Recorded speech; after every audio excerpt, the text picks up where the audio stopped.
As técnicas de inteligência artificial. Olá, seja bem-vindo. Eu sou o professor Edson Perferlin e vamos juntos, nesse vídeo, conhecer um pouquinho das técnicas de inteligência artificial que são utilizadas hoje em dia. Então, quando a gente pensa nas machine learning, que esse é o termo que a gente utiliza, IA nada mais é do que o aprendizado por máquina, machine learning. Então, veja que a IA propriamente dita, aquele conceito de máquina autômata, ele foi reduzido para um aprendizado de máquina. É uma coisa um pouco mais específica, não é uma máquina que vai dominar o mundo. Um dia, quem sabe, mas por enquanto não. Por enquanto, nós estamos colocando algum tipo de conhecimento por meio dos inputs num sistema computacional, que é a nossa máquina de IA, a nossa machine learning, e ela vai produzir saída que nós esperamos, por exemplo, voltada para a parte de gestão, voltado para a parte de controle, voltado para algum tipo de análise de mercado, alguma questão de risco, enfim, alguma situação. Então é aqui que entram essas ferramentas. Eu faço uma ferramenta que nessa ferramenta eu vou colocar algum tipo de inteligência, entre aspas, uma machine learning, que vai me agilizar o meu processo de alguma maneira. E isso é o uso da IA. Veja que é um uso muito pé no chão, uma coisa não divagante do cinema da literatura, mas sim uma coisa real para o dia a dia. E como seria isso, professor? Então aqui eu separei as diversas categorias que hoje em dia nós temos de sistemas, ou melhor, de técnicas de IA que a gente desenvolve essas machine learning. E elas não são excludentes. Em algumas situações, a gente desenvolve projetos usando mais de uma técnica de IA. Não é que eu tenho que usar uma técnica só. Muitas vezes eu vou combinar técnicas para a solução do meu problema. Então vamos começar primeiramente com os sistemas especialistas. Esses foram os primeiros sistemas de IA, entre aspas, de IA, de machine learning. Provavelmente, vocês já usaram esse sistema sem saber, ou vocês de alguma maneira foram influenciados por esses sistemas especialistas. Vou dar um exemplo. Muito provavelmente, toda a questão de, por exemplo, de empréstimo, seguro e tudo mais, não foi uma pessoa que analisou a sua carta de crédito, o seu crédito, o seu seguro e tudo mais. Não foi. Quem foi? Provavelmente um sistema especialista. Nada mais é do que um software onde foi colocado toda essa inteligência desse profissional, desse especialista, no software. Ou seja, basta que alguém entre com as informações e não é mais uma pessoa que toma a decisão.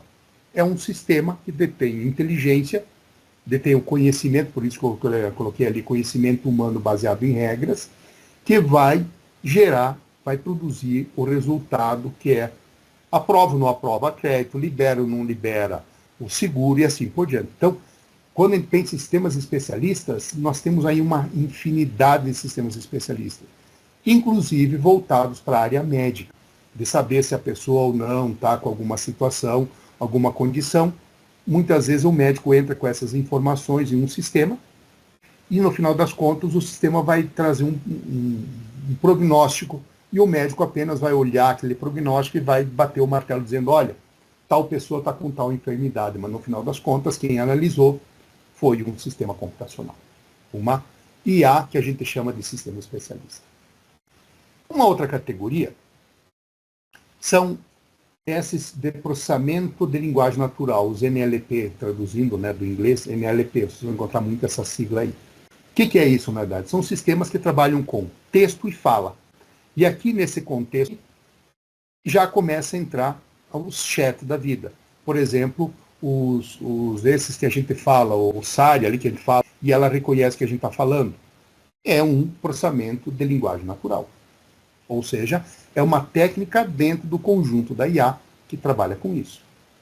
Outra é trabalhar com a visão computacional, toda essa questão de trabalhar com imagem, processar imagem, identificar imagem, gerar imagem, estão na categoria da visão computacional, ou seja, são técnicas específicas voltadas para essa questão, trabalhar com imagem, trabalhar com vídeo.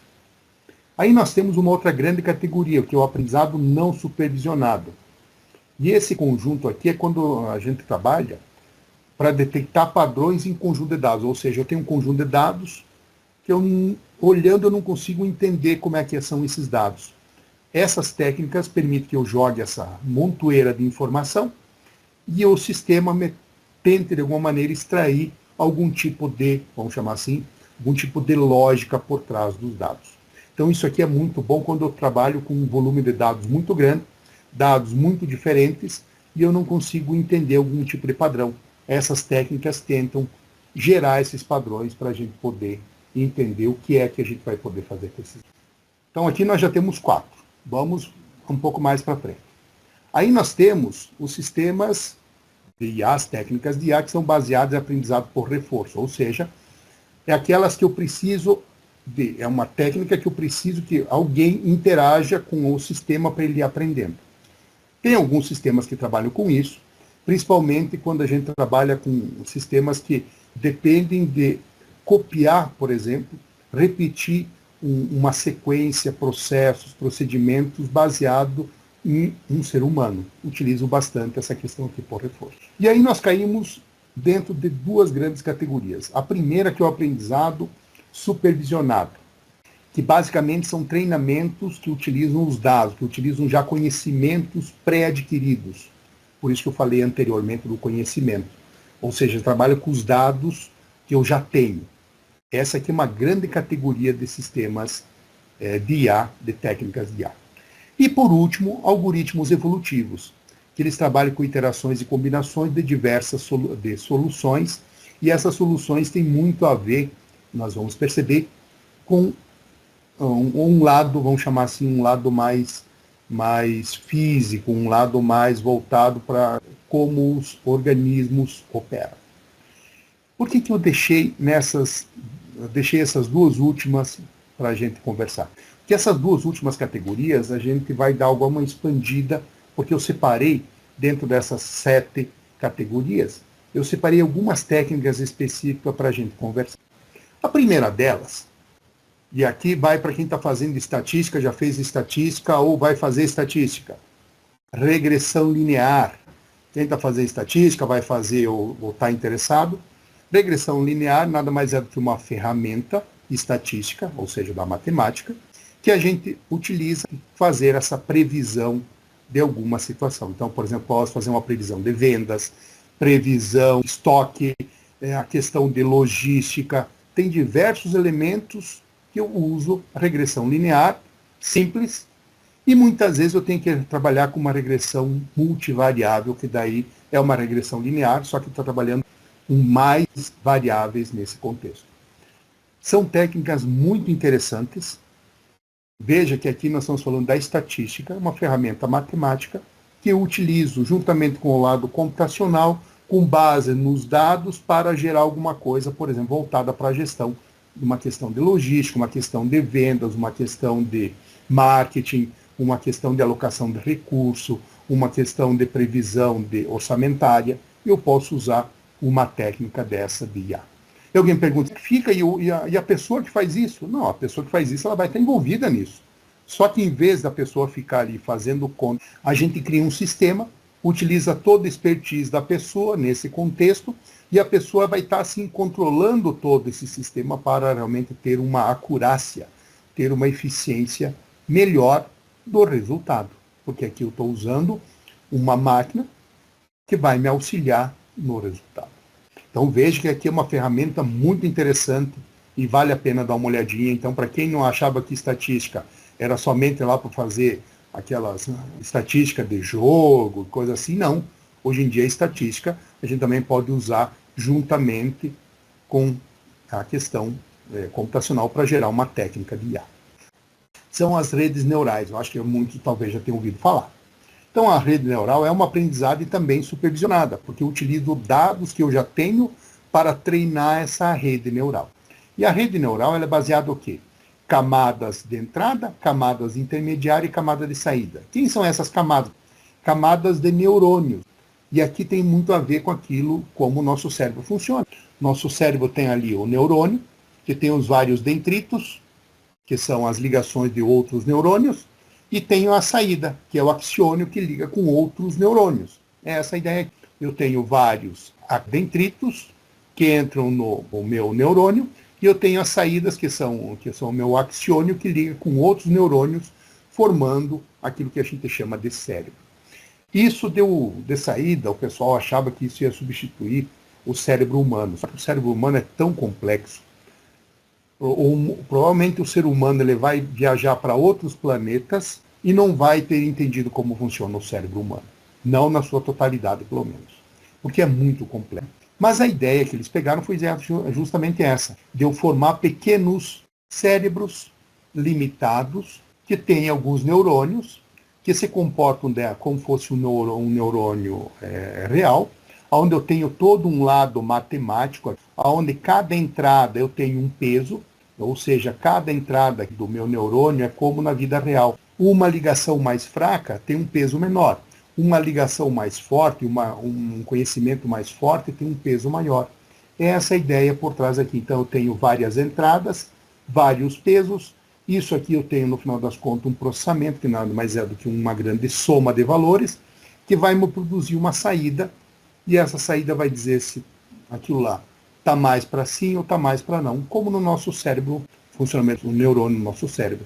Ele é pequenas maquininhas que juntos formam uma grande máquina, onde cada um vai passar ou não uma informação. O nosso cérebro ele trabalha assim, né? Cada neurônio faz um pequeno processamento, a somatória desses pequenos processamentos que vai produzir o resultado final.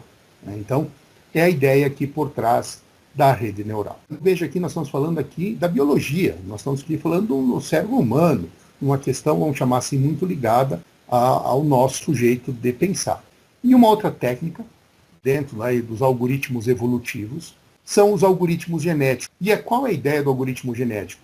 Ele se baseia no princípio do organismo biológico, onde eu tenho os indivíduos, cada indivíduo eu vou ter aqui um cromossomo.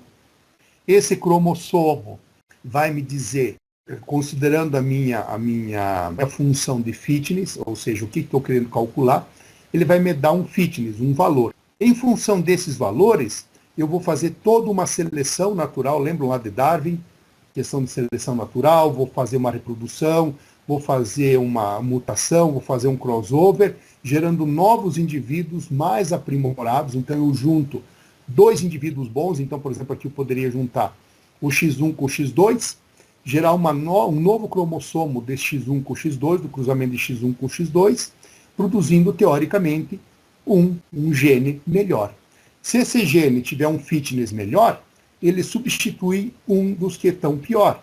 E assim eu vou tendo sempre uma evolução. Por isso, o algoritmo genético ele vai sempre evoluindo, pegando as melhores soluções, baseado nessa ideia da biologia, essa ideia biológica, onde eu vou pegando os melhores genes, vou cruzando os melhores para obter sempre indivíduos melhores, ou teoricamente, aqui o indivíduo melhor significa uma solução mais próxima da realidade.